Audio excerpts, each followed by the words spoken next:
Okay, go ahead. We're live. You can introduce us now. All right. Welcome to Sunday Live with the Fred Hampton Leftists. Today we are going to be interviewing one of a lovely leftist that we frequent on Twitter, Mr. Ron Placone.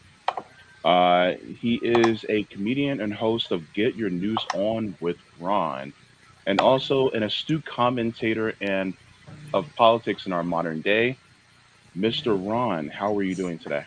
Good. Thanks for having me. Good to see everybody. Well, it's morning where I'm at. I know. I see that y'all are.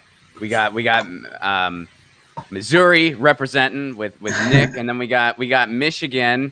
I think RJ. That's kind of outside of Detroit, right? Or is that I'm near Ann Ann Arbor. Arbor? Ann Ann Arbor. Arbor. Okay. All right. Yeah. I know that area a little bit because I have family in Saline. And then James, you're like me. You don't have location set. So where are you at? I'm actually in Florida, particularly Orlando. So we got it. We got the coast covered. We got the middle covered. I like Hmm. this. I dig Yeah, this. Good no, morning/afternoon, everybody. Yeah, yeah. that So was my today, mindset because we have people from all over, from the West Coast, California people. I'm still super jealous of you guys because you guys have super easy access to weed. I mean, I'm very locally complaining about that because We it got we sucks over got here. good So always, stuff too, man. We got good stuff. I mean, people sometimes they get on our case. They're like, "Oh, you Californians, you really like your pot. You really love your pot in California." And I'm always just like, "Yeah, that's because we're really good at it. Like we do that very well. Like, why would you be?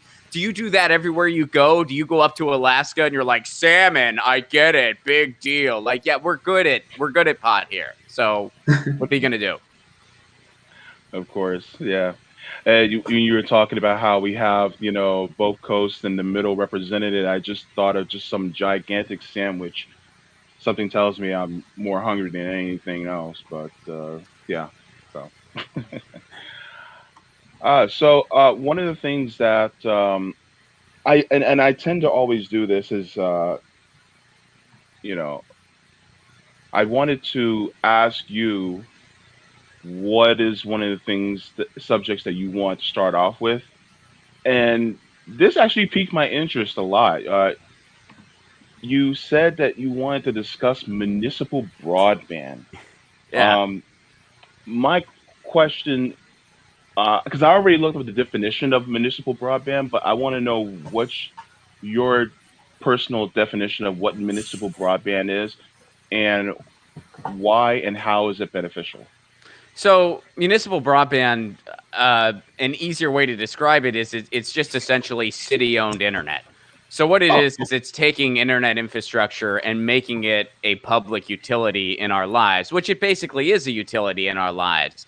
The problem yes. with what's going on right now is that our internet infrastructure is essentially an organized duopoly, meaning like these big cable companies, they have territory arrangements. There is some overlap, so it's not painfully obvious. But for the most part, when you're in Comcast land or when you're in AT&T land, even where I live here in the Los Angeles area, we pretty much have only one option in my neighborhood, and it's Cox.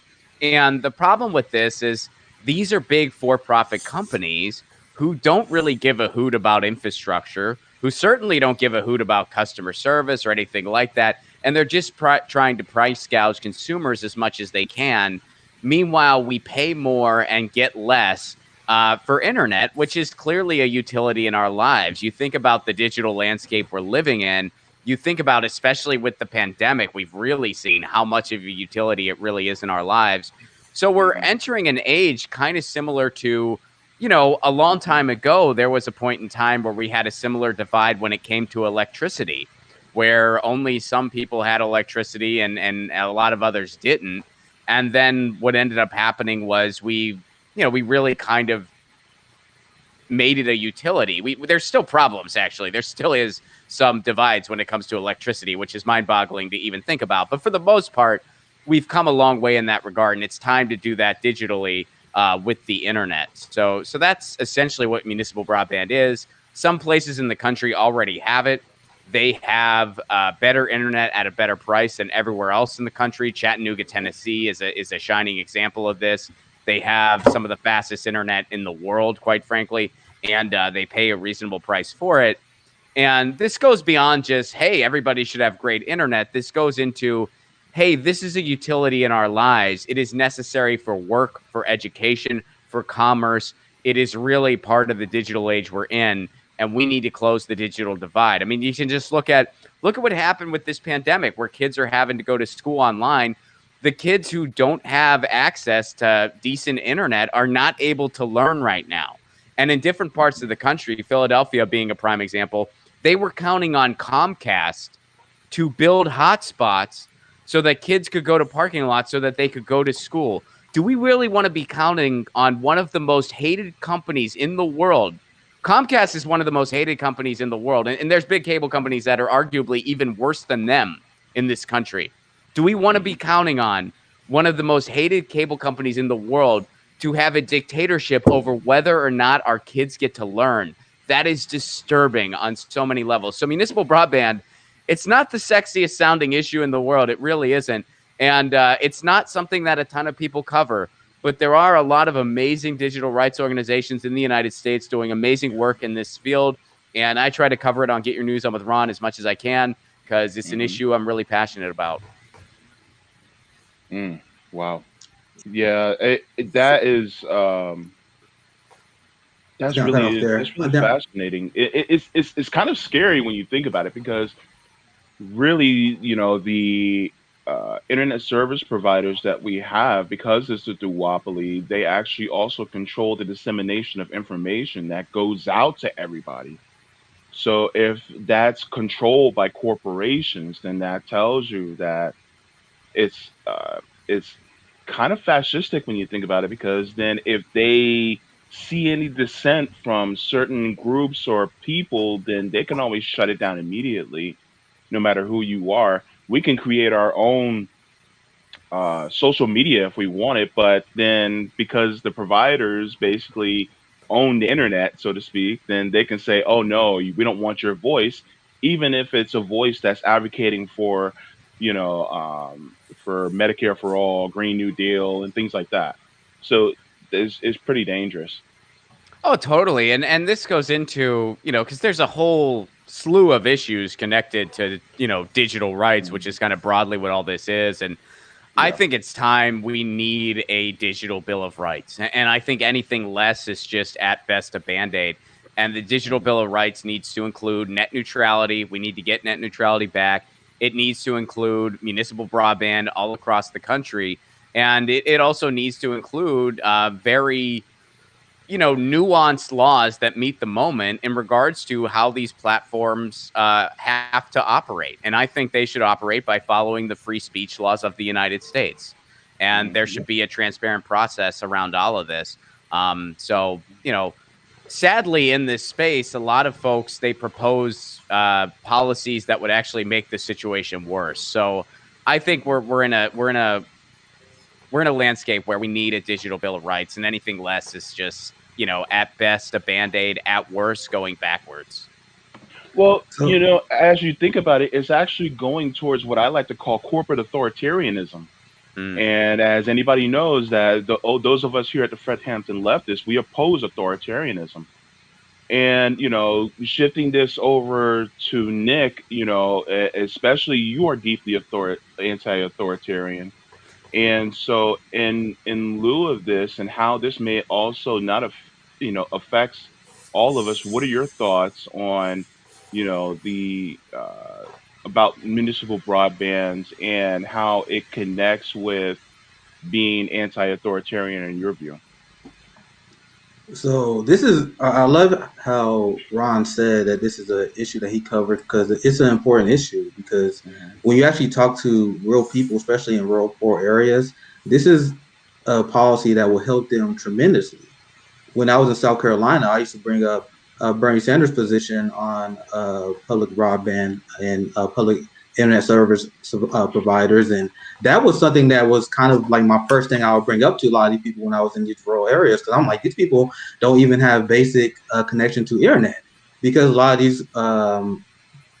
these corporations that make it completely unaffordable for a lot of these people, and that actually hurts our movement in the long run as well, because a lot of people have this narrative that Bernie Sanders wasn't doing well in the South, but I explained like through my tweets when I was down in South Carolina. There was a lot of people who barely knew who Bernie Sanders was because they rely on Comcast News, I like to call it, and these are the people that smear Bernie Sanders in our movement. So it's like not only does it help these people in their overall daily lives, which we are as a leftist movement supposed to be about, it helps our movement and helps people power movements and the populist movements because it allows people to have more access to information, because there's nothing more than the duopoly and the corporate state that we live in right now love more than the fact that they have a monopoly on information. So I want to toss it back to Ron, because this is something that we was publicly supporting as a movement, and Joe Biden himself said he was supportive of public internet service providers. But I saw this story. I tried to share screen it earlier, but this story was saying how more than 20 states still restrict municipal broadband. So what is the biggest obstacles, and why is there such opposition towards this, Ron? Man, Nick, you covered so many awesome points in what you just said. So let's like, there's a lot of things I want to say in response, because first of all, I really appreciate you bringing up. Bernie Sanders did have a high-speed internet for all bill that was actually a really good bill that would have been amazing to see come into law. And you bring up the South. There's a short documentary that just that came out a little while ago. I think it's called Do Not Pass Go, and you can watch it for free on Vimeo. I wanted to cover it extensively on my show, and I'm still going to do that. But what I'm trying to do is I'm trying to get the guy that made the film to be my guest for it. We just haven't scheduled that yet. So I'm hoping to get him to do it with me.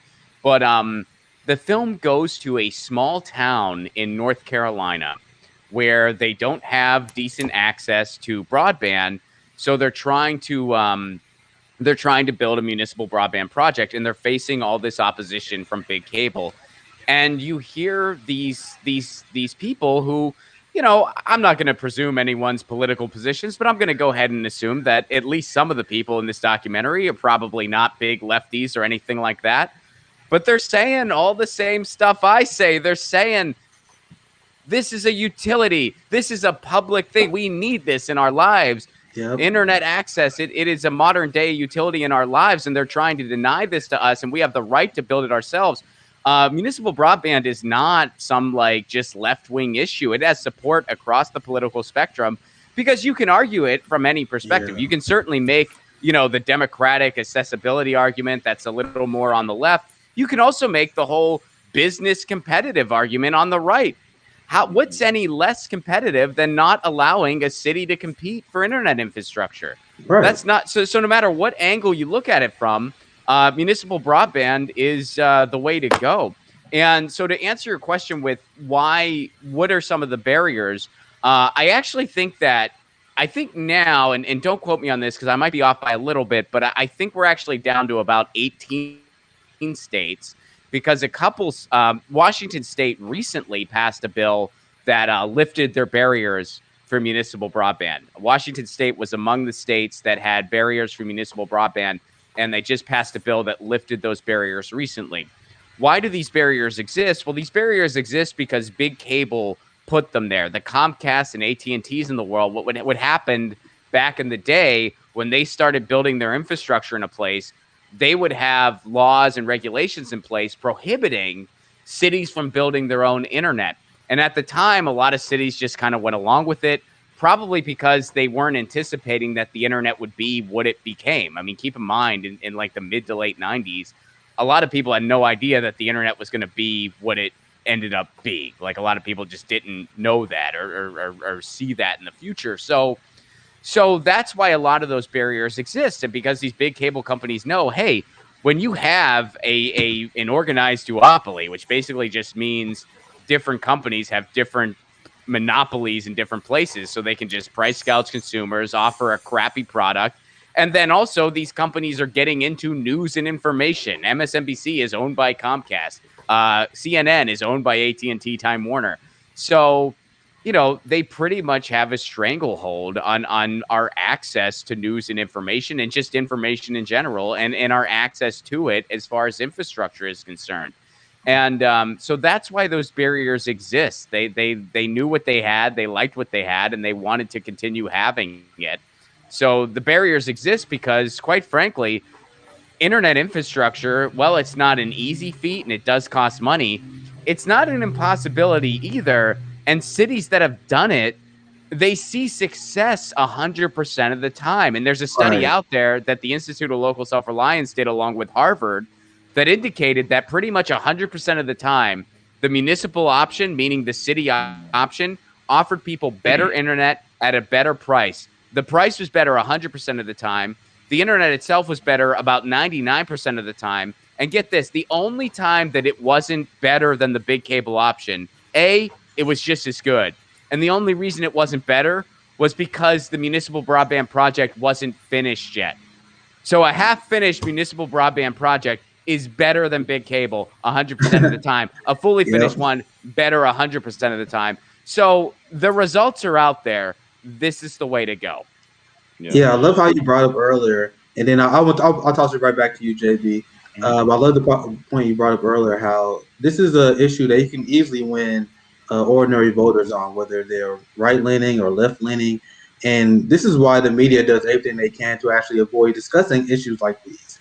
They discuss nothing but culture war issues because they want to keep us split and distracted. That's why they don't cover these issues. But once again, you can talk to almost anyone industry. Once again, I live in the red state. I was in South Carolina talking to voters, and this is an issue you can easily use to pull people to a popular side because people don't have a high approval rating of Comcast. I mean, you're not going to see a lot of people who bootleg Comcast. Those people you see on Twitter who are big business bootlickers. Those people are they don't exist in reality in terms of the actual voter base. There's just a very small percent. So this is why it's one topic that I want to talk about because it's something that can easily make it easier so you can have form movements locally with whether you have left wing and right wing movement to get that done. And they will hate for that to happen. But I'll toss it right back to JB here. Yeah. Nobody likes their health insurance. They like their health care, but they don't like their health insurance. Nobody likes their internet service provider, but they like their internet. So I love that.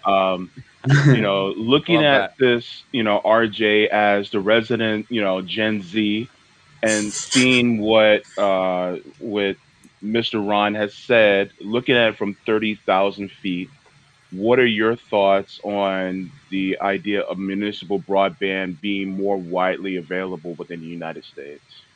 I mean, I think it's a good thing. I mean, what showed me initially and overall was, yes, these big internet service providers do have a grapple hold on America. And the best way for the average man to not only have a voice in the new age of media and the internet is to be able to have it widely more available with a better price for everyone. I mean, just look at what happened shortly before COVID. Mass media, Comcast, MSNBC, CNN, they were very powerful and all backing behind Joe Biden. Just is kind of going off subject, but you can see how much power they have. And from that point on, they realize, holy crap, we can expand this even further. We can actually target users. We can actually go after people, charge them for a different price, get rid of people on their platform. Same thing, Twitter, social media giants as well. So what this proves to me in general is not only can they eliminate your voice when you're using their platform, they can also prevent you from using it entirely. So it's really the cutting off point. And George Carlin made a lot of valid facts, even way back then, about corporate power, mass media, the politicians, the rich oligarchs. So a lot of what he said back then is certainly coming to fruition now. And arguing for what we're talking about right now is really the best step into fighting back against those powers. You know, Even from a fiscally responsible perspective, you can actually make the argument that this will actually save Americans money in the long run. So it actually puts more money into their pockets.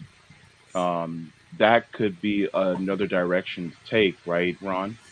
Oh, absolutely. And, again, the study has been done. And when you look at this, I mean, again, like people are paying less for their internet and they're getting a better quality product, which is important on so many levels. I mean, closing the Yeah. digital divide is just essential for so many reasons.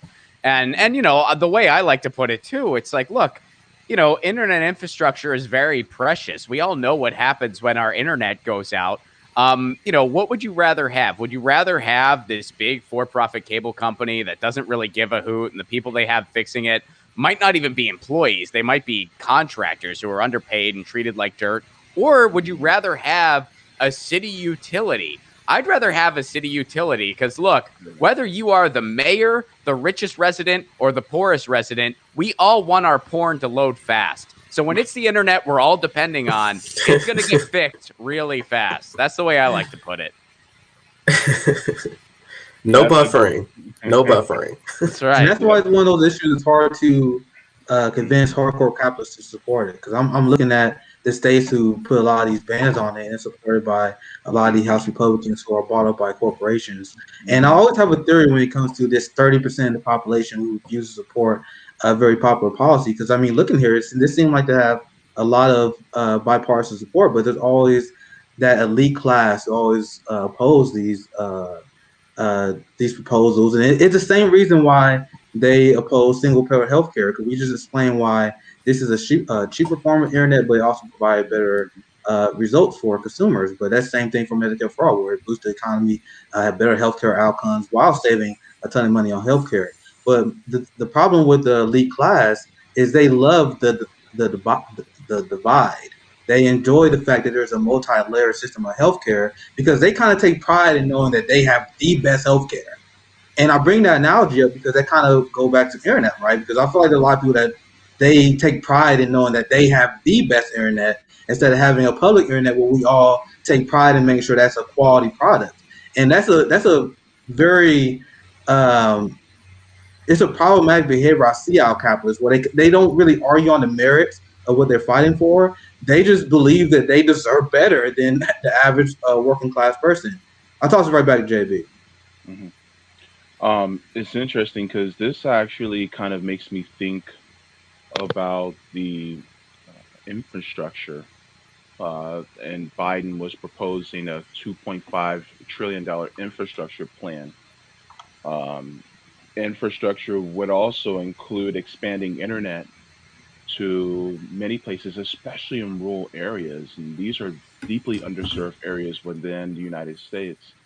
And having a municipal broadband would actually increase the amount of availability to our fellow Americans in these areas. Um, so, what are your thoughts basically on the infrastructure plan that Joe Biden is trying to propose, because it's being seen as wholly inadequate, not just by those of us on the left, but even some who consider themselves to be in the center. Also, to add to that, before Ron answers your question, we had a comment related to the exact same question you asked from Holly Horn from YouTube.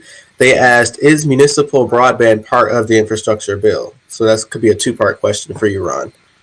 Yeah, and I did cover that. So first of all, in response to the infrastructure package as a whole, I mean, I think we're probably all in agreement on this that overall the infrastructure bill is grossly insufficient. I mean, it's trillions less than what it should be, and it's Hmm. yeah, pretty underwhelming, which is par for the course with Joe Biden. But the broadband part specifically, there were a few things in there that kind of turned my head in a positive way, where I was like, oh, really? And what is in there is, yeah, they do have I believe about, it might be 100 billion, don't quote me on that exact number, but they do have money set aside for broadband development, and they also have in the fact sheet that they're going to prioritize municipal networks, i.e., city-owned internet, i.e., municipal broadband. That's going to be the priority.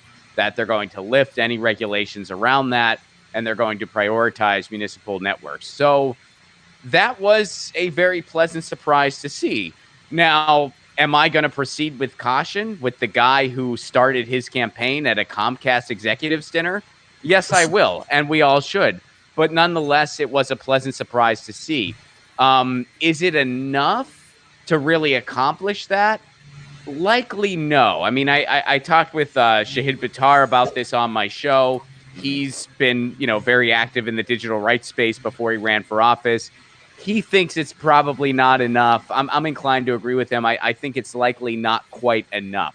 But was it one of the more like, kind of one of the more like, okay, this is a win parts of that infrastructure bill? Yeah, to an extent it is. But again, proceed with caution. Another thing I want to respond to is, when you hear rural broadband, that is a good thing, obviously. Like, that's a great thing. There are some areas that are totally underserved. And when municipal broadband goes there, that's a huge win. Absolutely.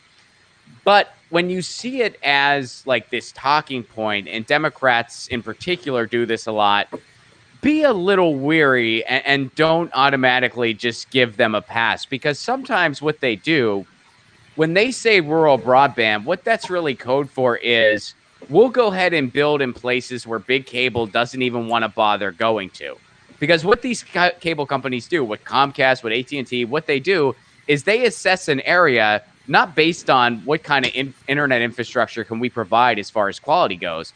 They assess an area based on how much money can we make here. So if they decide an area is not worth it for them to invest in, guess what? They don't do it. So then they don't really give a hoot if a city wants to build their own thing there. They're fine with that. They don't care because they don't want to bother going there anyway. So I guess why I bring this up, I'm not saying rural broadband isn't a good thing. Of course it is. What I'm saying is don't let the establishment messaging make you think that that's the only problem, because it isn't. We need municipal broadband everywhere, not just in rural America. Of course. Yeah, I'm going to add to that. I think that's a very good point you brought up, because I have family in the South, the rural poor South. And there are some parts I go down there where they say, where I don't have service for 2 days when I'm down there. Like, I can't get service anywhere. Like, I have Verizon, so it says Verizon Extended, but then I get no service from that. And if you do get Wi-Fi, it's not as great overall. So I think having, broadband internet service will be not only do well for poor communities, but it's a great way to fight back against really the establishment of internet service providers who only give certain internet access into big populations for profit. So what it does is it gives people who live in a low population, or those who are ignored by really the establishment internet service providers, it gives them the freedom to actually use a platform to teach others, to say what they want to say, and just be able to use it in a way that that's low cost and effective. Oh, absolutely. And another thing, and I know we kind of hit on this earlier, but just to reiterate it based on what you just said, this can be done in any city and any size. It really can. I mean, Chattanooga is the most shining example because they were an early adapter. They utilized their power grid to offer municipal broadband, and now they have some of the best internet. Well, they do have the best internet in the country, and it's some of the best in the world. But, I mean, recently there was a town in Massachusetts called Charlemont.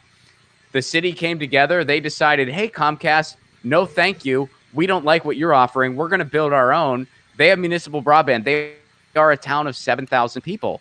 And there are organizations. The Institute of Local Self-Reliance is the best place to start.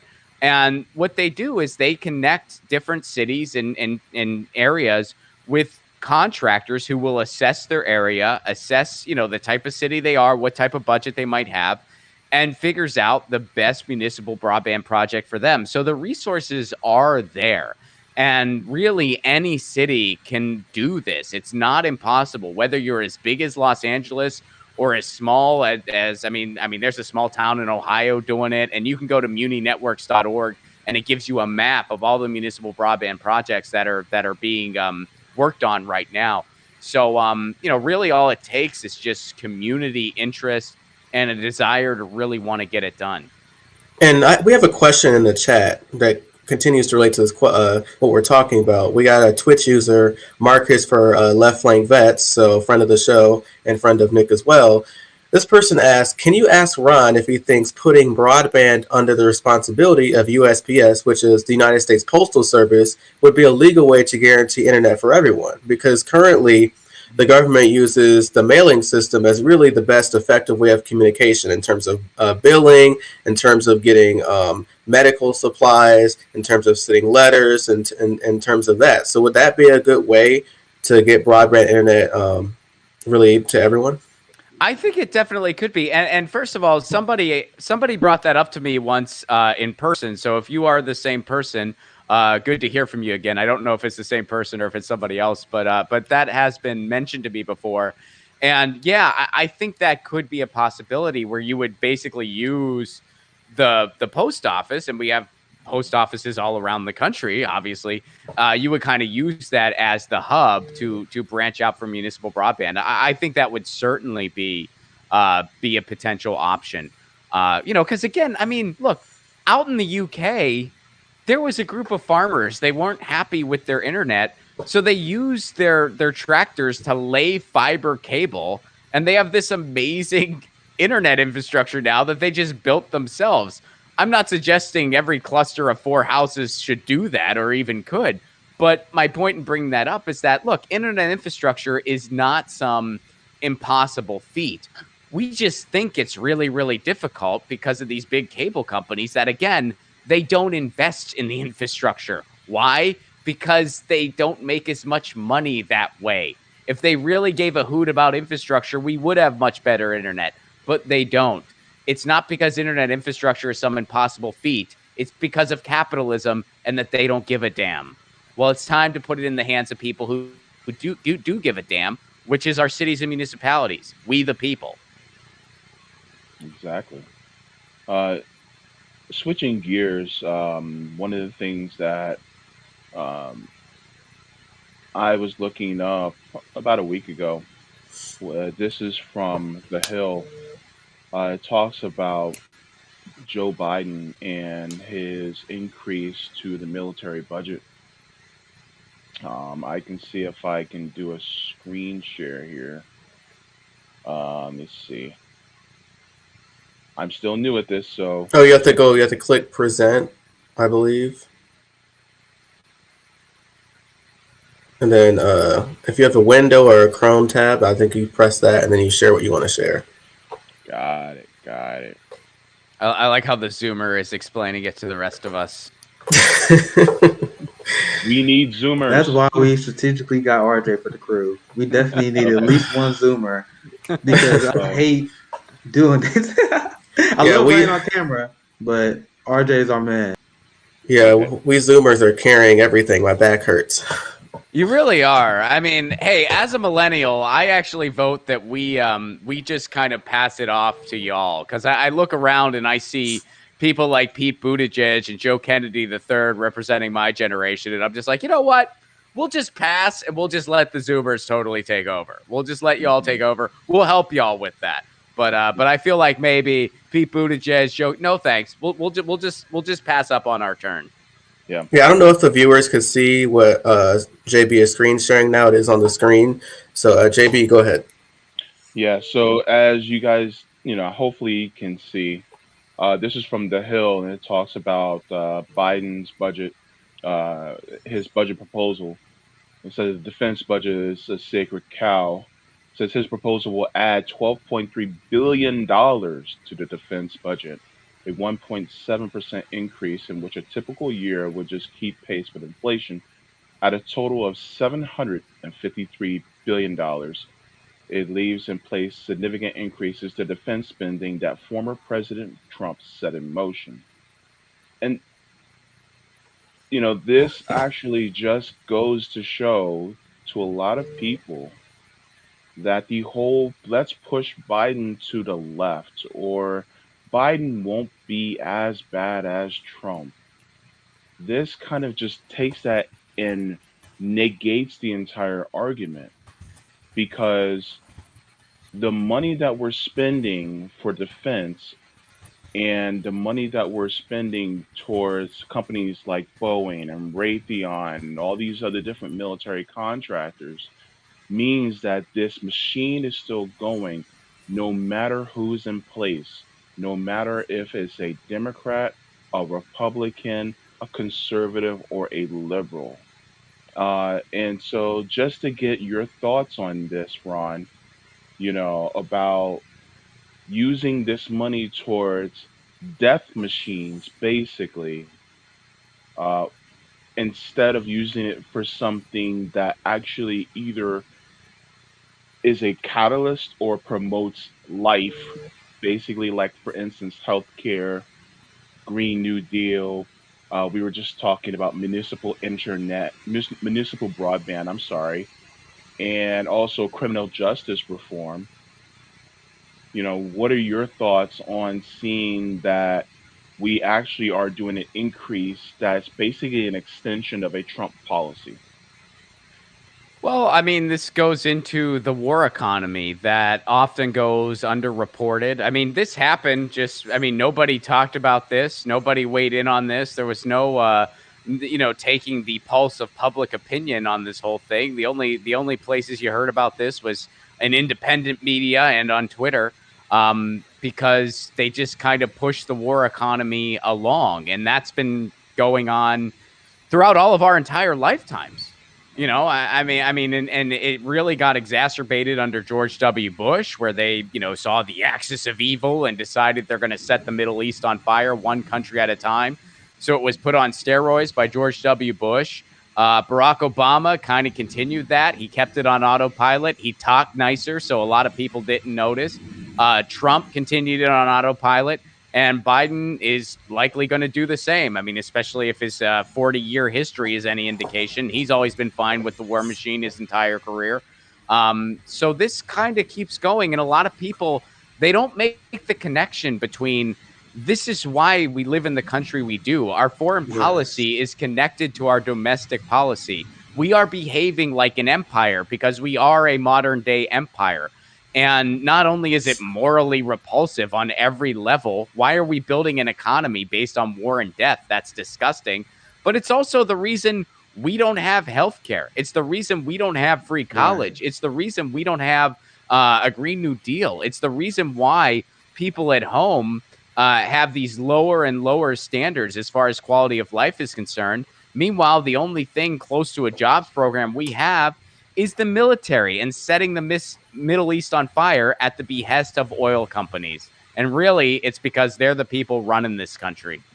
Yeah, just We to got add to money for that, the we got just to money add for to war, that, but I we can't think feed the poor. Go ahead, RJ. Tupac. just to just to add to that, manufacturing consent does have an effect on all of that. In terms of like the military budgets themselves, and just look at the whole movement with defund the police. A lot of like the military industrial complex people, they'll say, "Oh, we'll see," and even on CNN, they'll say, "Oh, well, this is why we need more money for police training and stuff like that." And it's like, okay, but you're giving more money to the cops so they can be incentivized to kill more black people in those communities, which is why I'm against that.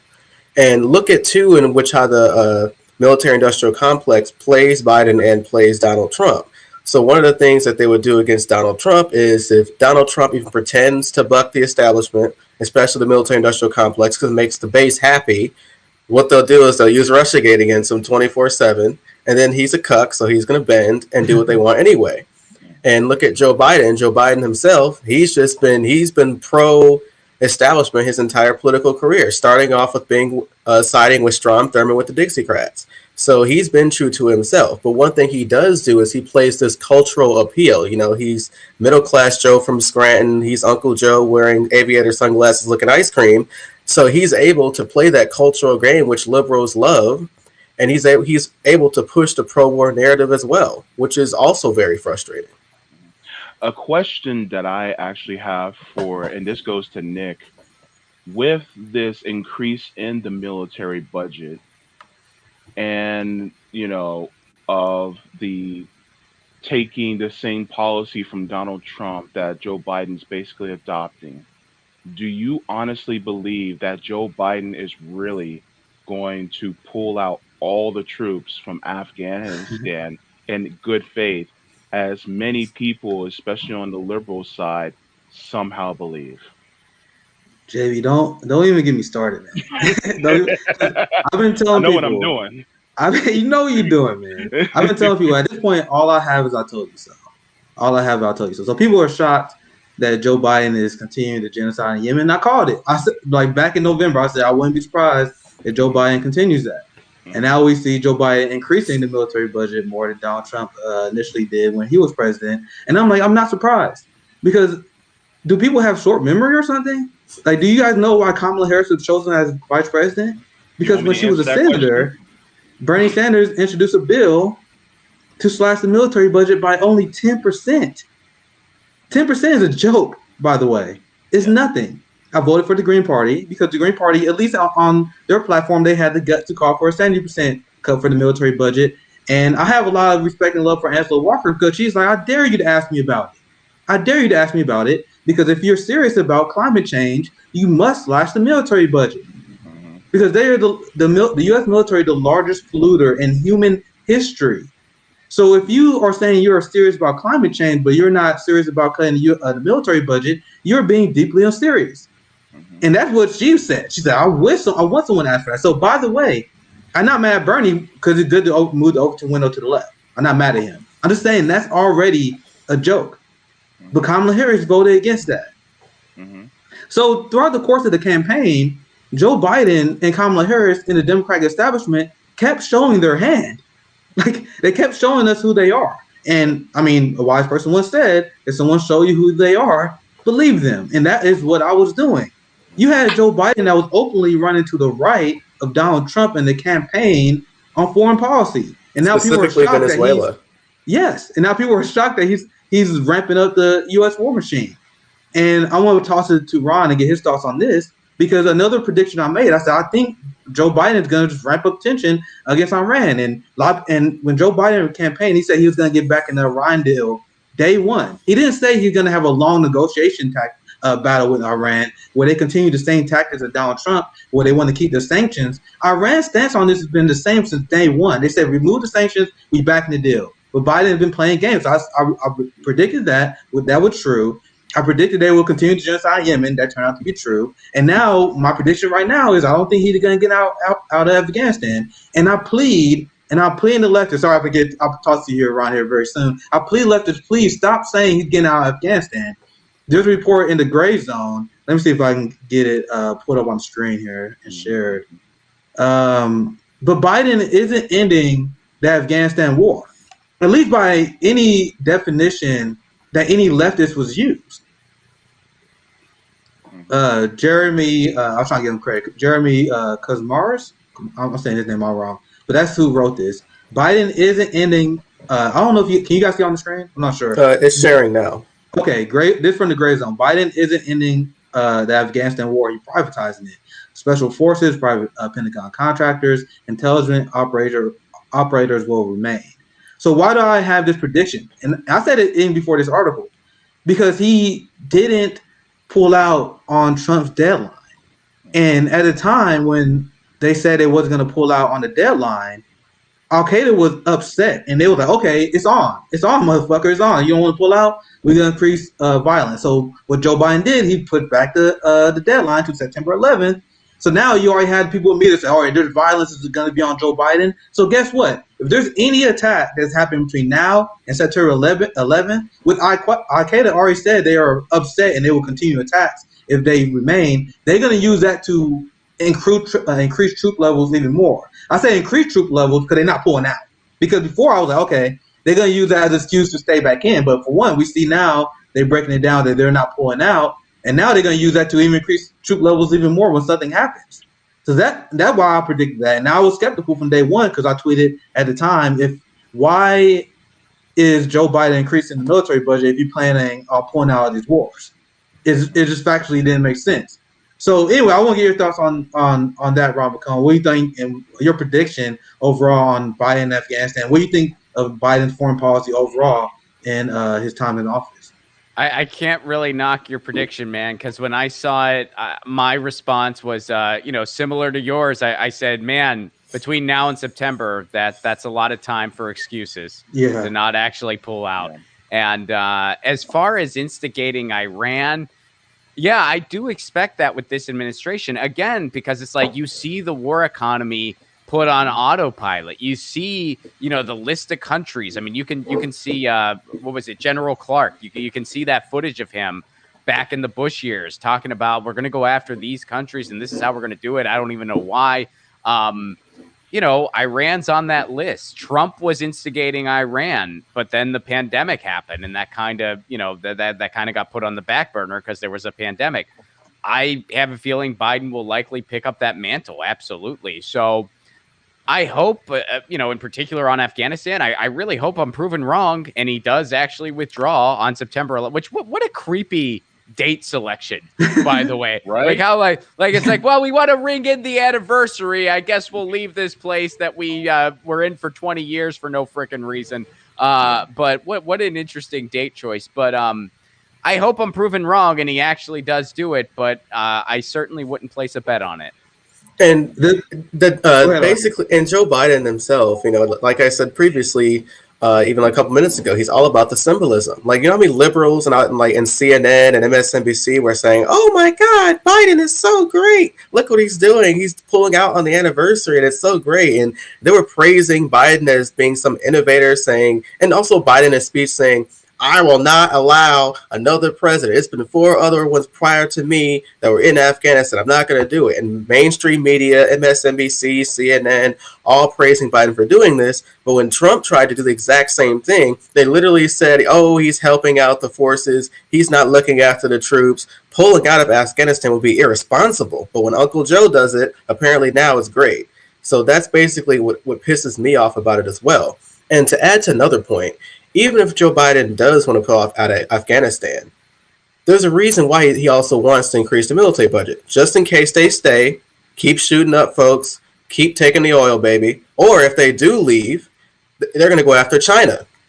Because now going after China is now the bipartisan position. Before it was this, oh, Trump is a xenophobic, the Republican Party, all they care about is money, that's all they want to do. Right. But now the Democratic Party is chasing them to the right as well. So even if they do pull out of Afghanistan, they're going to go after China as well. I mean, we're seeing this. I mean, I've learned a lot of this too, because I've listened to a lot of work and articles from Danny Haiphong from the Black Agenda Report. He covered all the crazy stuff that Trump was doing pre-pandemic to now. And what I see the Democratic Party doing is they're following that exact same playbook. They just play it up nicer than Donald Trump. It's just the same fucking playbook that's pissing me off. So if you think that getting out of Afghanistan is good, baby, oh, we're going to be in China. We're going to be in the South China Sea. I mean, tensions are ramping up. That's where we're going next. The United States doesn't plot at wars. We create new ones and leave one. So if we leave one, we're creating 3 more. I mean, just look at Obama, okay? Started with Afghanistan, Yemen, Syria. I mean, come on, guys. Like, I know we're looking for a win here, but let's be honest. I mean, China themselves, lately, they have one of the best anti-poverty programs right now. And look how they're treating their citizens. They're doing a lot better than how we're treating ours.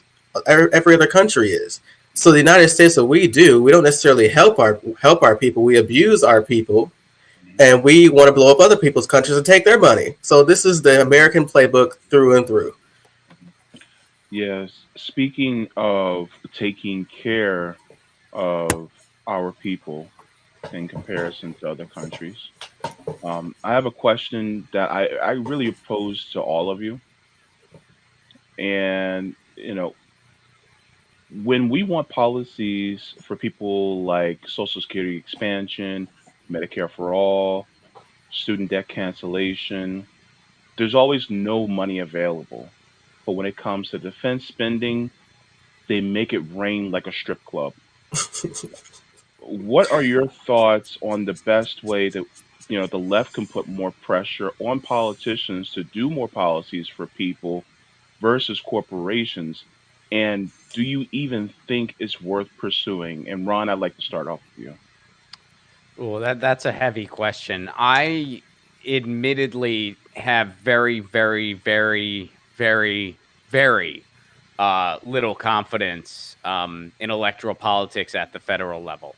Mm-hmm. I just don't. I think that during this pandemic, the mask, I mean, the mask was already off, but now it's apparent that it really is its most brutal form, that we are a straight up banana republic. we are just straight up a shield for, like, our electoral politics is basically just a shield for Wall Street getting whatever they want. A failed And state. it's a failed state. I mean, Yeah. it's just a war economy. It is, I mean, they can hand Wall Street a blank check while giving us crumbs of crumbs, quite frankly. Compared to other countries, what we've done is absolutely criminal. It's just absolutely criminal. And this is what this whole experiment is. I don't even think it's fair to call it a country. I don't think the United States is a country. It is a place, and there is some infrastructure, but it does not behave like a country at all. It is essentially literally a corporation with state lines. That's what it is. And so my hope as far as change is concerned lies in people taking back their neighborhoods. It lies in mutual aid efforts. As far as electoralism is concerned, I'm more excited about things on a local level, taking back your city councils, taking back, trying to get some decent mayors, trying to, do something about police brutality in your neighborhood, and just literally starting one neighborhood at a time, pretty much. Because, as far as the state and federal level is concerned, I think it's just too far gone, and that is by design. Do I like to try to see better candidates win and stuff like that? Absolutely. But until we have some true systemic change, the system's just going to continue. And I think that systemic change can only happen from the ground up. Electoral politics is a joke. I said this before, because electoral politics is a joke because we can't vote out U.S. imperialism. Right. We can't vote them out. I mean, how can we vote out Tony Blinken? How can we vote these people out? These war criminals who continue to have a ton of influence in our government and continue to drive us towards more war. And this is what pisses me off, because I said at the time, we need people in the streets for U.S. imperialism the same way we have people in the streets for police violence. Mm-hmm. Where did the anti-war movement go? This is why Barack Obama was one of the most effective movement killers in American history, and why he's still one of the biggest threats to the left. They sent Barack Obama in as the assassin of the anti-war movements, and he killed them off efficiently, because now U.S. foreign policy is something that you're not even expected to have as your litmus test. Because you notice, Ron, the people who were more likely to sheep herd people to the Democratic Party, the people who was yelling at people for not voting for Joe Biden, look at their page, look at their content and what they talk about. These are the people who are less likely to talk about U.S. foreign policy. They're the people that didn't bring up the fact that Joe Biden is continuing Trump policy in Yemen. He's escalating with Russia. He's continuing the coup in Venezuela. Like, the fact that we have a progressive politician that even follows Juan Guaido is a joke. And that's the problem with them, because they sheep herd people into thinking that opposing U.S. imperialism, not a big deal. We just defer to Democratic leadership on that. And it's good that they have policies that they care about and pushing for Medicare for all, but by not speaking on the issue of Julian Assange. The fact that AOC she didn't say anything when Joe Biden bombed Syria. I said after the election, this is around the time where a lot of people on the left was going after Bernie Sanders. And I said at the time, I understand that we have an inside-outside game. I don't like what Bernie Sanders is doing, but what I want from him and the progressive politicians is for them to be the number one enemy of the establishment. That if he did that, that will kind of redeem him, like sheep herding people to Biden. If the second that Joe Biden, I literally tweeted this, if Joe Biden committed a war crime, Bernie Sanders and the progressive squad, they should be writing articles of impeachment. And now people are like, what? I think Joe Biden, the articles of impeachment should have been writing for Joe Biden the second he bombed Syria, because that was an illegal bombing. People are like, what? You crazy? No, I'm not. Move the Overton window back to the left. That's why I mentioned earlier, where people want our expectations of foreign policy to be to the dirt. And the progressive politicians, the squad, AOC, Bernie, by not speaking on those things, they were giving the Democratic Party permission to be unhinged war criminals. They given Joe Biden the permission to have the foreign policy that Noam Chomsky said himself is just like Donald Trump. So then they go on a tour, and I'm gonna bring Ron in here very soon before I go for an hour here. they go on a tour and they tell everyone that Joe Biden is a great president, instead of calling him out for these illegal activities that he's been doing. So remember when every progressive lost their mind when Donald Trump didn't do anything for the killing of Khashoggi. And then Biden launches an investigation. And then when that first happened, there was a lot of positive headlines for him. Yeah, Joe Biden is holding Saudi Arabia accountable because he's launching this probe into what happened. And then that investigation found that they did kill him. And then Biden was like, nah, it's cool. The same thing with Trump. Now they're silent. So what did they do? They effectively moved the Overton window back to the right in our expectations to have a Democratic Party politicians. So that's why we see, to bring it back to the topic at hand, that's why we see Biden increasing the military budget and getting away with it. That's why we see him illegally bombing countries. I'll bring Ron in because I want to see what your thoughts on that because I went long enough. Well, it really is remarkable, and I think it's something that sometimes even people like in our spaces kind of like people who dwell in independent media and stuff like that. I think even we forget this sometimes. I mean, I know sometimes even I do, how painfully pro-war our corporate media is. Like just how like when you really break it down and I mean, it's like you're aware of it, but then it sometimes different moments really hit you in the face where it's like, oh my God. Hey, Ron, didn't you see CNN say we staying in Afghanistan and we launched an imperialism for feminism? Right? I mean, they were like, we need to continue endless war for women's rights. Like, are you bombing for feminism? Be kidding me? You gotta be kidding me. Well, and look, I mean, we can even go back to Trump. When did they call Trump presidential? When he bombed Syria. That's when they said he became president, when he bombed Syria. Brian Williams was celebrating Leonard Cohen, who, by the way, rest in power, Leonard Cohen. Not a fan of war, Leonard Cohen, by the way. He was invoking Leonard Cohen to celebrate a bombing, calling our weapons beautiful. I mean, this is like stuff out of it's dystopian level stuff. And we're reminded of this time and time again. And y'all brought up liberals and stuff like that, which, I mean, here on shows like this, we make a huge distinction between liberals and leftists. And, when you hear these liberals sometimes, when foreign policy comes up, they sound like absolute maniacs. Yeah, insane. Where they sugarcoat and justify what we're doing, like, well, if we didn't do it, somebody else would. So we just need to set the Middle East on fire because we're not the bad guys. I mean, who are the good guys? And it's like, look, everyone knows every country has their problems. No one's trying to imply that's not the case. But we're the frickin' empire here. How can you not see that? We are the frickin' empire. We're setting the world on fire. We're the frickin' bad guys. It doesn't matter that other countries have their problems, and of course they do. But what we're doing is absolutely disgusting and revolting, and it needs to end. And here's the thing, though. Like, the difference between Republicans and Democrats is this, and this is how it helps really the military-industrial complex. Here's the Republican side with Donald Trump. Bomb them, take the oil. Bomb them, take the oil. Just take it. They'll be begging to give it to us, And then there's a Democrat side with, Kamala Harris. Well, see, we've been fighting wars with oil for centuries. Now it's going to be for water.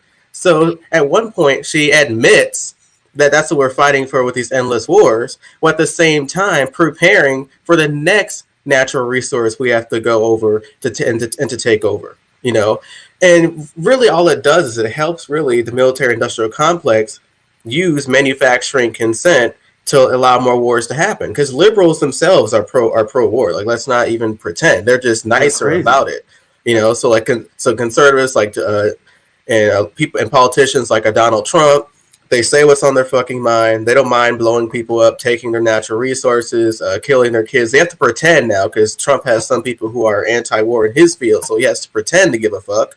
But Democrats do this weird capitulating game where they want the capitalists, they want the corporations to still give them money because due to cancel culture and due to blowback too, the corporations still want the money.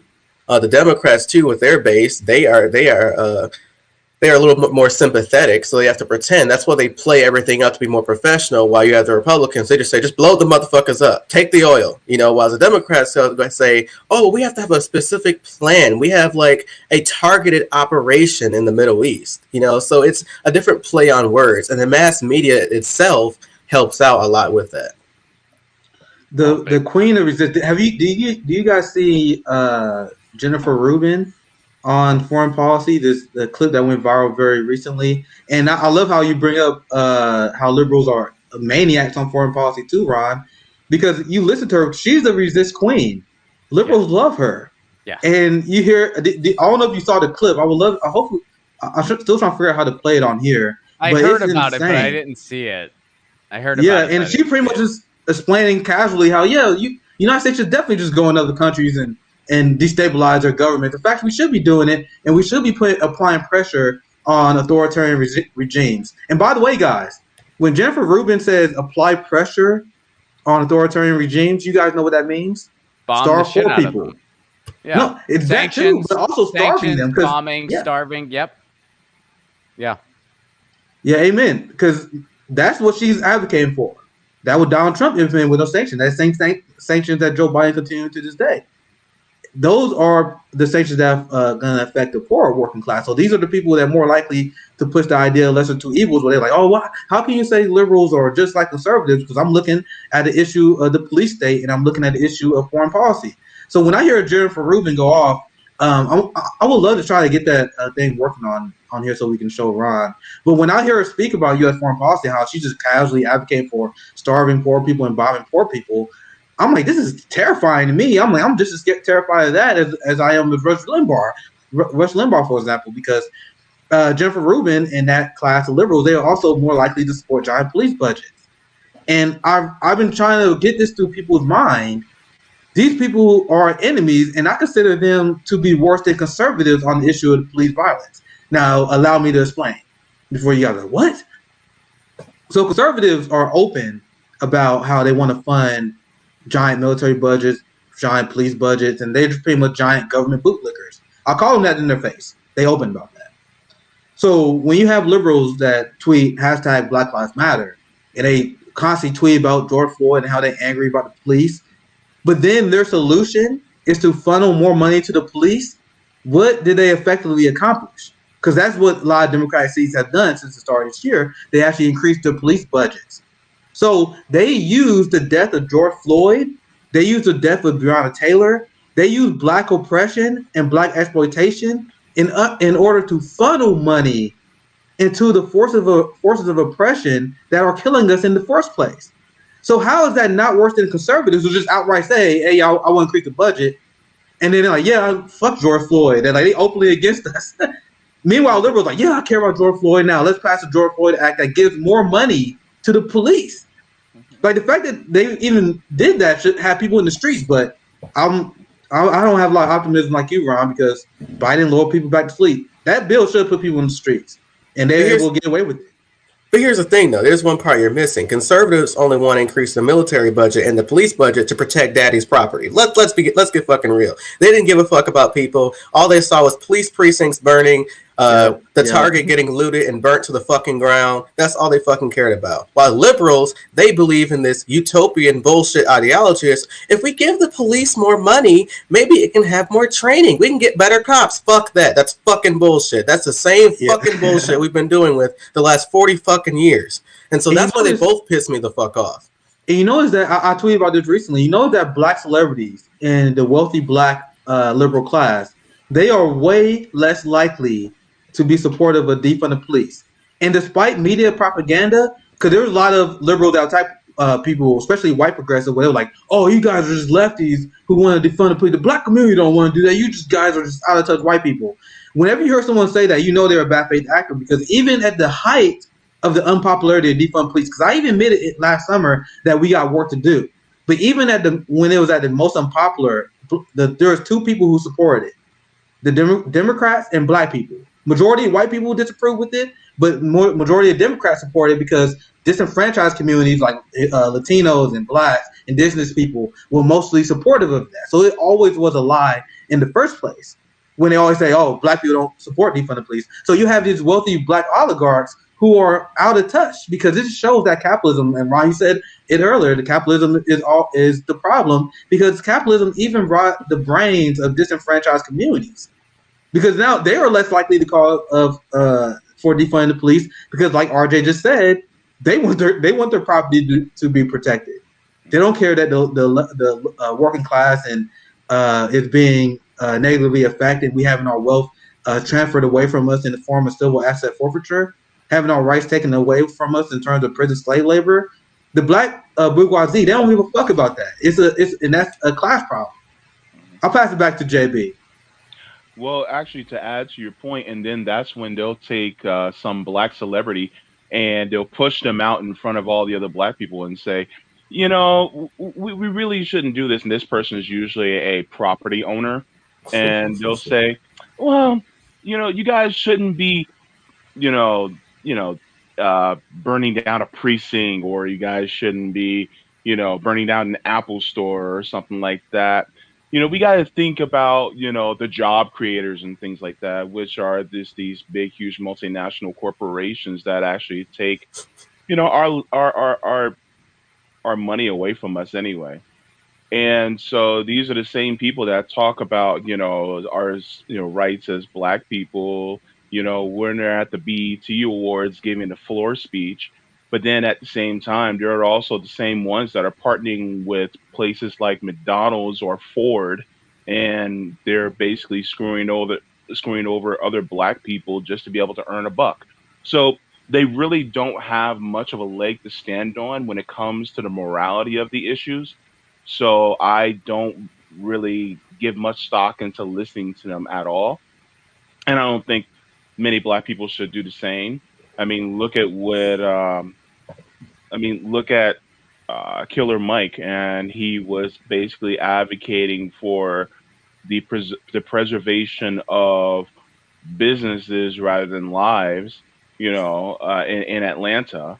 And so for us to sit here and think that just because they're black but a capitalist, that means that they're on, the same side as, we are when it comes to putting people over property or people over profits.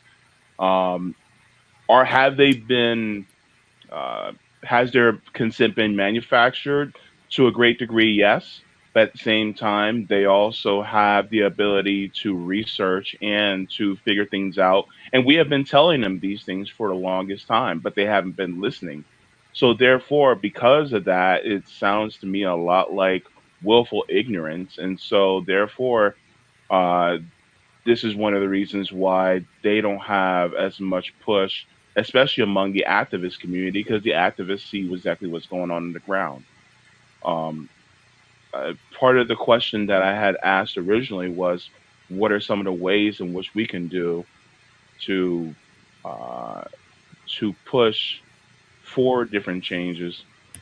And Ron, you said it succinctly, that doing things more activism on the ground, uh, being more focused on things locally at the local level, which I definitely do agree with, and pushing for more mutual aid. Like, for instance, one of our co-hosts for Fred Hampton Leftist, Rome, Yeah.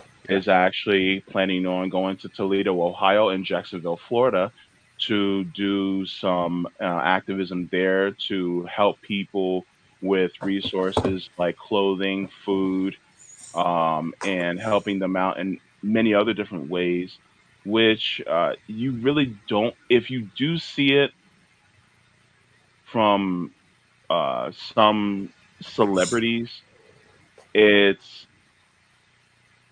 you really don't see it as much on the ground, or it's something that they usually use as a go around to make themselves look good, so then they can just claim it on their taxes later. So um, the real activism is what people should be looking towards versus faux activism that I typically see from people who are just trying to virtue signal by means of uh, their either celebrity or because they fit a certain demographic.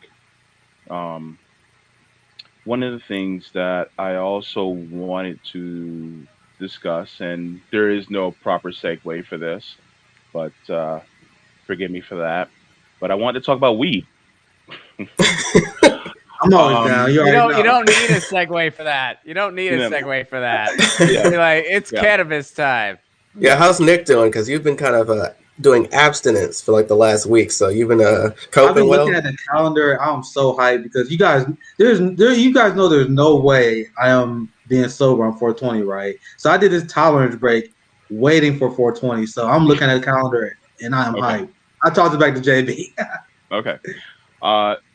So marijuana was just legalized in New York for recreational use. So awesome. Yay. What timeline do you think that it will be legalized when it's on the national level, or do you think it will ever happen? Because there was actually a Vox article that just came out. It talks about the marijuana legalization in Virginia, and it's actually the first southern state to actually legalize marijuana. Any one of us or Ron specifically to Yeah, start? yeah. You can start with that, RJ. Well, here's my perspective on this. The only way I believe we'll actually get marijuana legalization passed is probably by a Republican president or administration. And what do you mean, RJ? What are you talking about? Well, Hmm. here's why.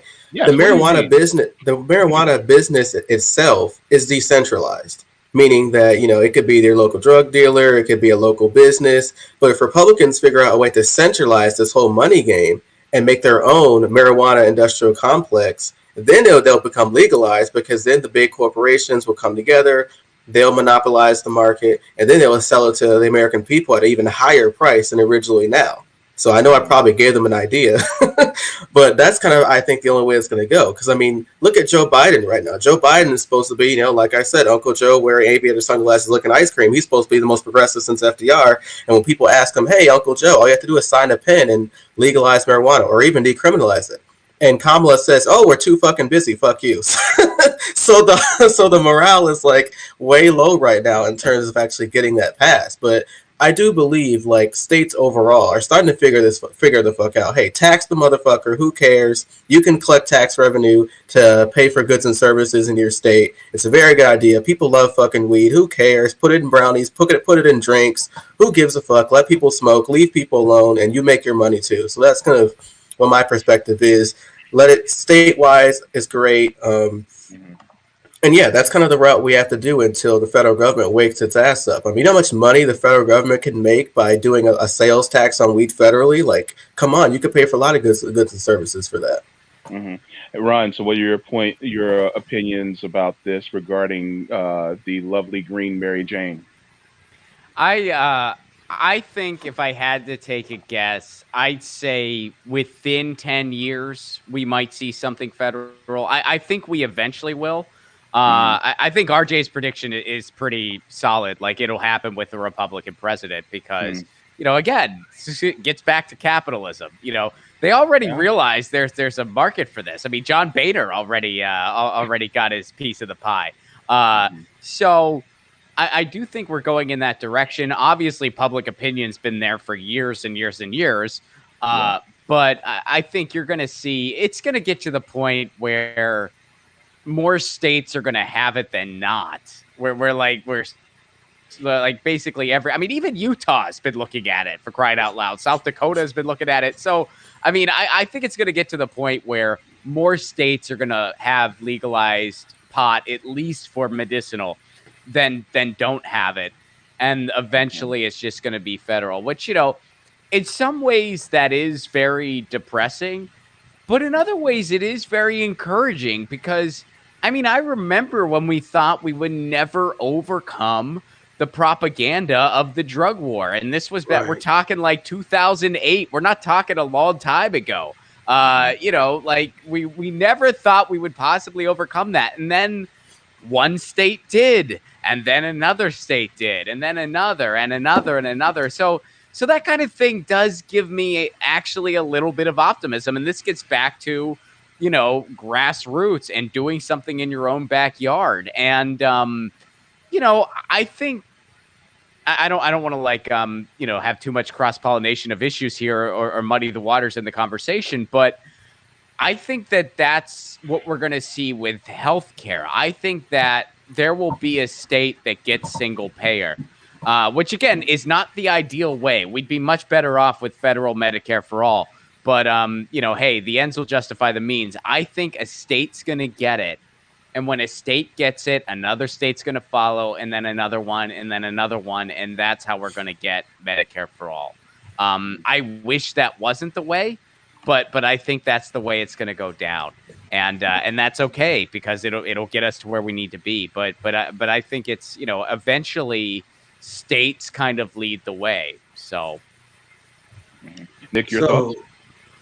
So people always wonder why I call Joe Biden a unhinged far right winger. I mean, I plead. I'm trying to stop myself from doing it too. So it's something I'm trying to stop doing, calling them moderates and centrists. Mm-hmm. Joe Biden is not a moderate. He's not a centrist in any stretch of the imagination. Mm-hmm. I'm looking at the numbers here. This is from Pew.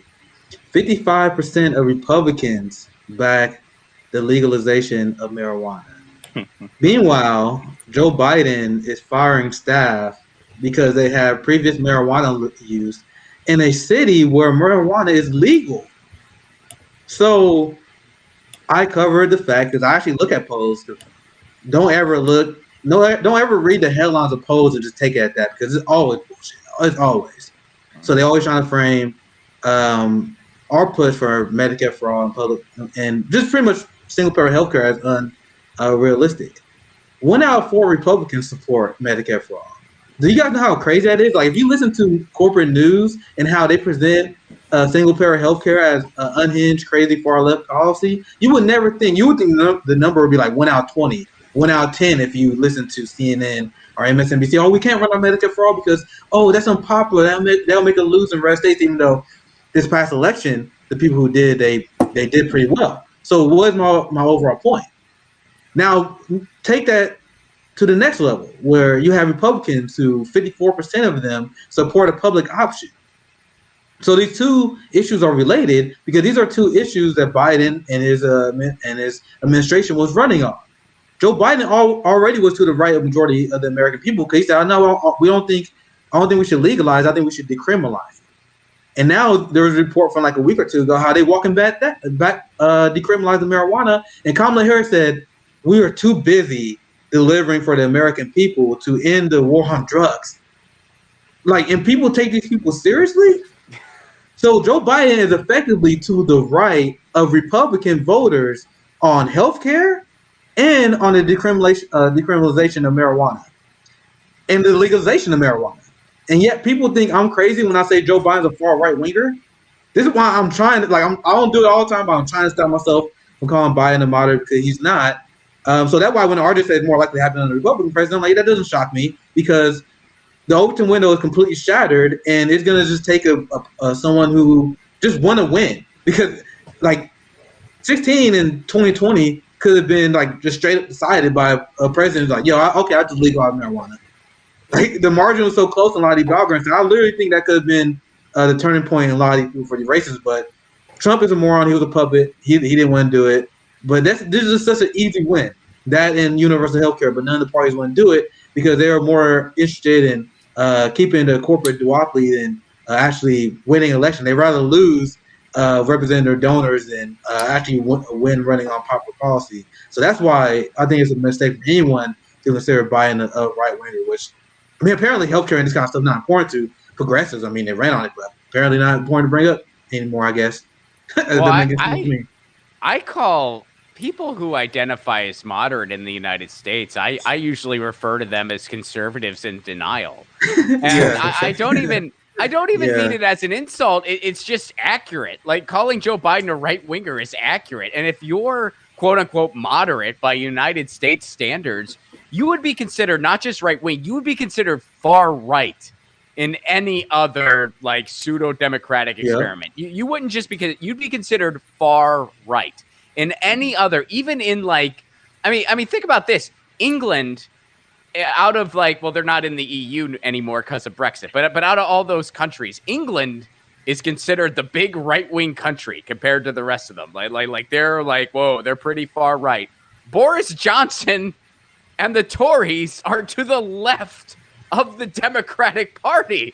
And the toys are awful, by the way. I'm not like, usually whenever I say this, I get an email from someone in England going, Ron, the toys are awful. Like, I know they're awful. I'm saying that the Democrats are even freaking worse. And that's our alternative to the most conservative option, supposedly.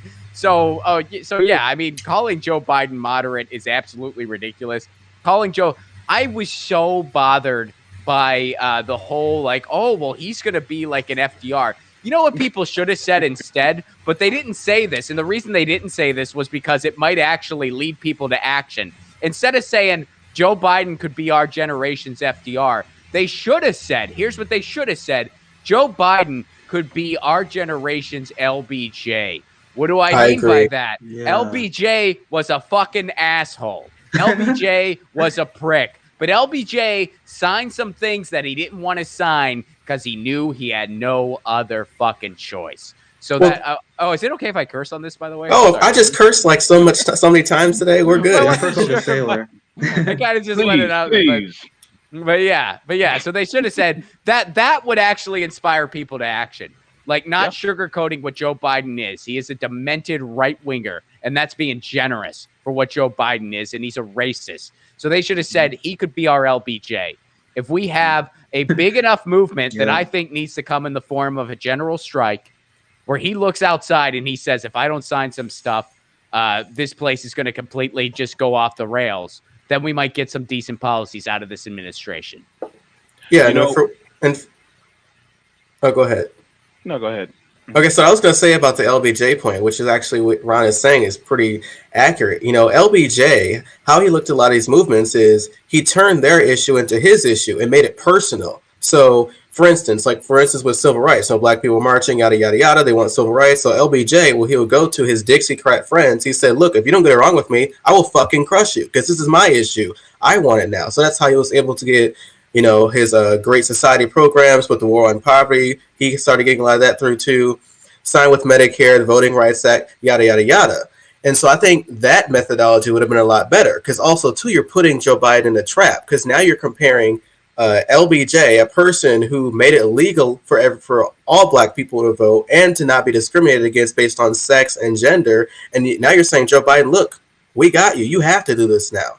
But I think doing FDR by being it so far back and really in FDR, if you look at every historical poll, he's in the top 3 in terms of greatest presidents of all time. You're really setting the bar very, very high. And we all know Joe Biden, he won the presidency by the lowest of bars. So I think it's just political malpractice what Bernie and a lot of progressives are doing by comparing Joe Biden to FDR. So it's just and again, by comparing him to LBJ, you really have a heavy call to action to people. FDR, who, by the way, was not perfect. We all know this. FDR was far from perfect. But FDR did have foresight. He realized what society needed at the time, and he was willing to meet the moment. Joe Biden couldn't tell you what he ate for breakfast. His brain is oatmeal at best. He doesn't have anything resembling foresight. But he is a horrible, demented politician who you can put into a corner. And that's where I think the LBJ comparison would be useful. Yeah, and this, I'm sorry, JB, I'll say this and I'll let you go, but we have had 3 different types of presidents, the last 3 presidents we have.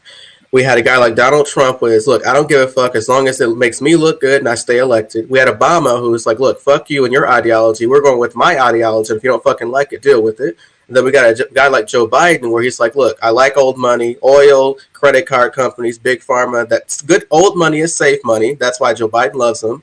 Because when in doubt, he can always lean on them to win. New money, which Obama really likes, like us, like Facebook, Instagram, like big tech, for instance. That's very unstable, especially back then, and politically because they're new to the game. And so that's kind of the situations we have.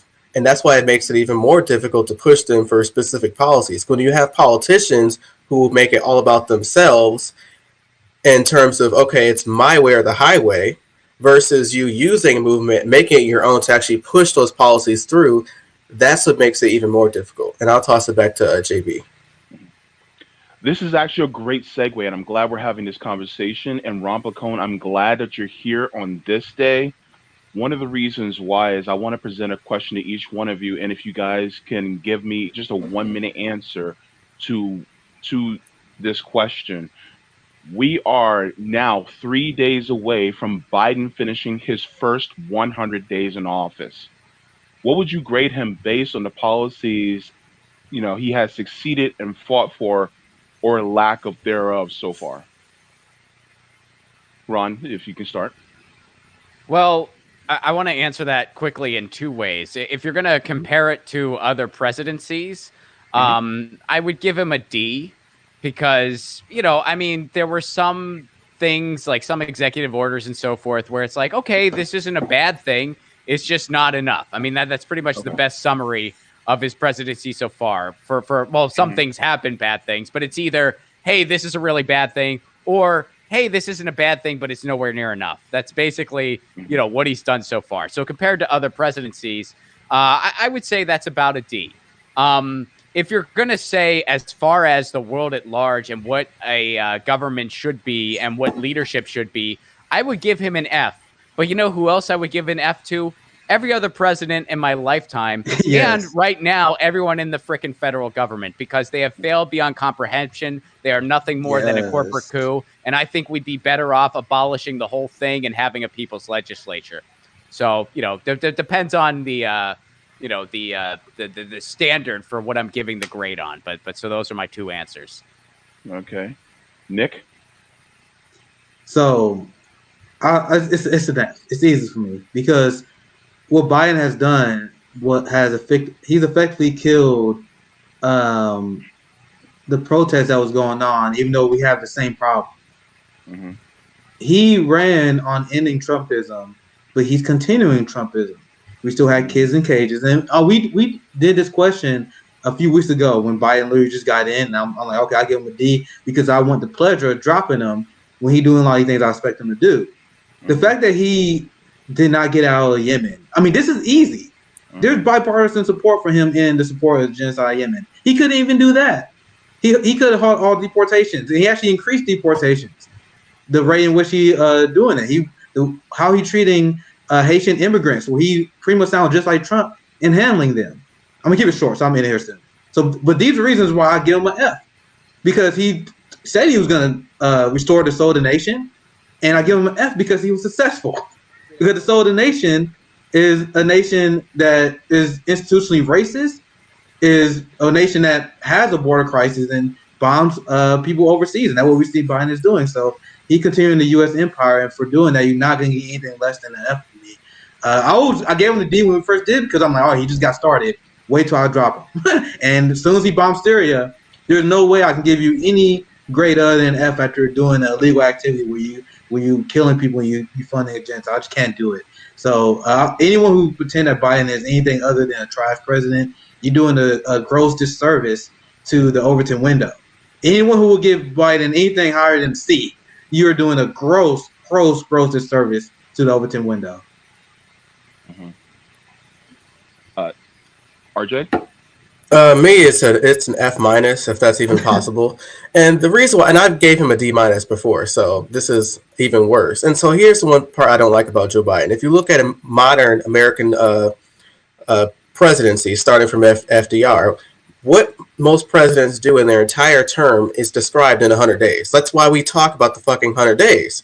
And so if you look at what Biden has done, everything is either temporary or fuck you. The whole option too of what LBJ and what FDR did is they said, look, we don't know if it's going to fucking work, but what we also know is we know that political pressure and political capital only lasts a short amount of time. So pass anything we fucking want in this first 100 days, and if something doesn't work, well, at least we have the power to fix it, rather than asking Congress to do something and the political expediency isn't there anymore. That was the whole fucking purpose. So that's what we're saying, Joe. We're not asking for it to be fucking perfect initially. Just do whatever the fuck you want. Pass us whatever you can, and then if it doesn't work, fix it later. Because they don't have to go back and ask Congress and beg them from shit. You already have the power. Oh wait, where do I know that from? Oh, Republicans do that all the time, right? And what also pissed me off is, oh, the Senate parliamentarian. Oh God, that pissed me off too. And so the reason why I give Joe Biden an F specifically is that all the tactics that the Republican Party uses, like stretching the Constitution and then manufacturing consent, telling people it actually helps them. Amazing how that works. And I just wish that Joe Biden would do a better job in maximizing political capital because we know what happened under Obama. We know what happened under Bill Clinton. 2 years after they get power, they fucking lose it because they don't know how to use the power that's given to them. And they wonder why people don't want to fucking vote for them because they're total fucking losers. And so that's why I didn't fall for Joe Biden's bullshit when he was running for election. This is why I'm not surprised. That's why I gave him a D minus initially. And the reason why I give him an F2 is because I'm not surprised. I know he's not going to fucking do shit. And liberals themselves are defending Uncle Joe because he does the same policies as Trump, but less venomous. It's like getting bit by a snake, but no venom. That's basically what Joe Biden is. And so that's why I give him an F. Okay.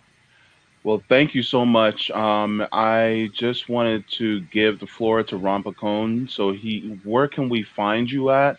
Where can we follow you and all that other good stuff? Well, first of all, thanks so much for having me. This was super fun, and I love what y'all are doing. I mean, I remember when Nick, when you told me about the Fred Hampton leftist project, I just thought it was awesome, and I'm so happy y'all invited me to participate today. And you can follow me on Twitter at Ron Placone. I am also at Ron Placone on all social media, Instagram and Facebook. You can find me there too. So at Ron Placone, and then my YouTube channel is just youtube.com/Ron Placone, where you can find my show, Get Your News On with Ron, and you can also get the audio podcast, Get Your News On with Ron, wherever you get your podcasts. And my website is ronplacone.com, where someday when the world opens back up, there will be tour dates, and I'm looking forward to when that someday is. It's not going to be anytime real soon, but hopefully fall, winter, fingers crossed, folks. But yeah, I'll see you online in the meantime. And thanks for what y'all do. Thank you, Ron Ron. Placone, we thank you so much. And also to my fellow FHL co hosts, RJ and Nick, I would like to thank you guys so much for having you on here.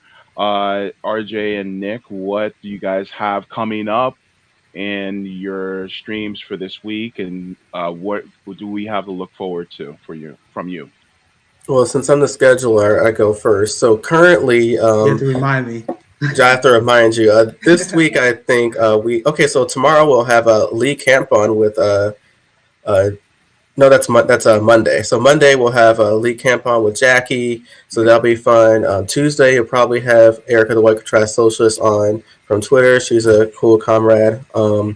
Me, I may have Danny Haifong from the Black Agenda Report on Friday at 4 p.m. So that's a maybe, not set in stone. None of this is really set in stone yet. We're still reaching out to see if people want to come on, but that's what our targeted plan is looking like. And Nick? I want to thank everyone for watching and all the support given to the show. I also want to thank Ron for coming on. It's always fun to talk to you. So make sure you guys check out Ron Placone, what he does. I'm a big fan of the content that he puts out. And please hit the bell and subscribe. Yeah, and I always have to say this because independent media has been throttled, and it's really, really hard to start an up-and-coming media channel. So we are not going to be helped by the algorithm. I literally try to search for my videos. You cannot search for my videos unless you subscribe to me. So the only way we grow is if I ask you guys, if you enjoy the show, to share it to even just one or two friends. And we are confident that our content is to the quality that we have new viewers that we can grow. But we can't rely on the algorithm. We just have to personally ask you guys to share. So I hope you guys just do that to at least one or two friends. That's help us grow. Like, hit the bell so you guys can see our videos. That helps us out a ton because we do upload daily.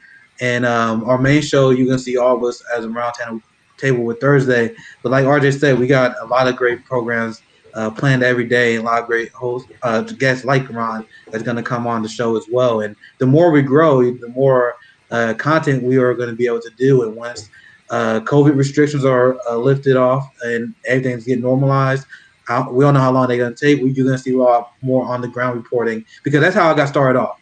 So right now we are just in the beginning. So we grow by having your guys' support, and I'm excited to see where we go. So thank you guys for watching. Mm-hmm. Thank you so much to Ron Placone. I cannot wait to have you back on. Please come back on as soon as humanly possible because we are going to have another one of these amazing conversations. You are a brilliant man, and thank you so much for coming on. Well, anytime. This was a blast, and again, love what y'all are doing. So thank you so much. Thanks for All having me. right, this is JB Font with the FHL Network, and we are signing off. We'll see you in the next one.